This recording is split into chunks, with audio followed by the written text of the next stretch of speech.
ఏపీలో కూటమి ప్రభుత్వం అధికారంలోకి వచ్చిన తర్వాత పలు కీలక నిర్ణయాలు తీసుకుంటోంది. 2014 నుంచి 2019 మధ్య అధికారంలో ఉన్న సమయంలోని కార్యక్రమాలు గత ప్రభుత్వ హయాంలో ఆగిపోయాయి. అయితే వాటిని తిరిగి ప్రారంభిస్తోంది. తాజాగా ఏపీ ప్రభుత్వం మరో కీలక నిర్ణయం తీసుకుంది. విజయవాడ సమీపంలో ఇబ్రహీంపట్నం దగ్గర ఉన్న గోదావరి కృష్ణా సంగమ ప్రాంతమైన పవిత్ర సంగమం వద్ద మళ్లీ కృష్ణమ్మ హారతి కార్యక్రమాన్ని ప్రారంభించనున్నారు.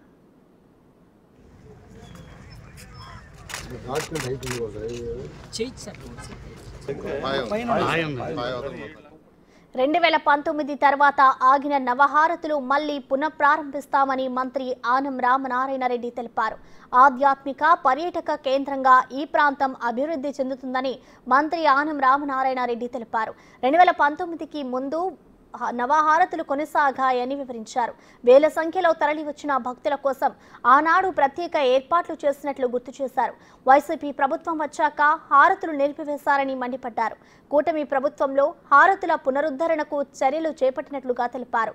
పవిత్ర సంగమం ఘాట్ను నేడు మంత్రుడు ఆనం రామనారాయణ రెడ్డి, నారాయణ, కొలుసు పార్థ సారథి పరిశీలించారు.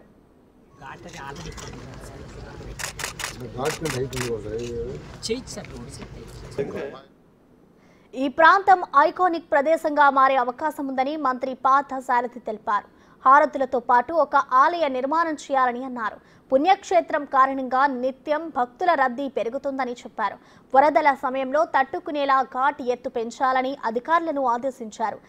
ఇబ్రహీంపట్నంలోని ఫెర్రీ వద్ద గోదావరి కృష్ణా పవిత్ర సంగమానికి మళ్లీ పూర్వ వైభవం రానుంది. గతంలో టీడీపీ ప్రభుత్వ హయాంలో 2016 అక్టోబర్లో కృష్ణా పుష్కరాల సందర్భంగా పవిత్ర సంగమం వద్ద కృష్ణా నిత్య హారతుల కార్యక్రమాన్ని అప్పటి ముఖ్యమంత్రి చంద్రబాబు ప్రారంభించారు. రాజమహేంద్రవరం వద్ద గోదావరి హారతిని స్ఫూర్తిగా తీసుకుని ఇక్కడ ఈ కార్యక్రమానికి శ్రీకారం చుట్టారు. ఇందులో భాగంగా పవిత్ర సంగమం ప్రాంతాన్ని పర్యాటకంగా అభివృద్ధి చేశారు.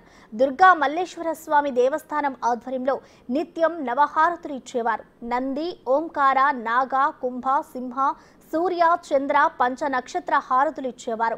ఇక 2019 వరకు ఈ కార్యక్రమం నిర్విరామంగా కొనసాగింది. నిత్యం వేలాది మంది భక్తులు ఇక్కడికి వచ్చి కృష్ణా హారతిని వీక్షించేవారు. వైసీపీ ప్రభుత్వం అధికారంలోకి వచ్చాక ఈ కార్యక్రమానికి బ్రేక్ పడింది. కానీ ఇప్పుడు వాటిని పునరుద్ధరించేందుకు ప్రభుత్వం నడుం బిగించింది. 7 lakhs వచ్చినప్పుడు కూడా ఆ రోడ్ మీద కూడా హైట్ చేయాలి. చేయాలి ఘాట్ అది ఆల్రెడీ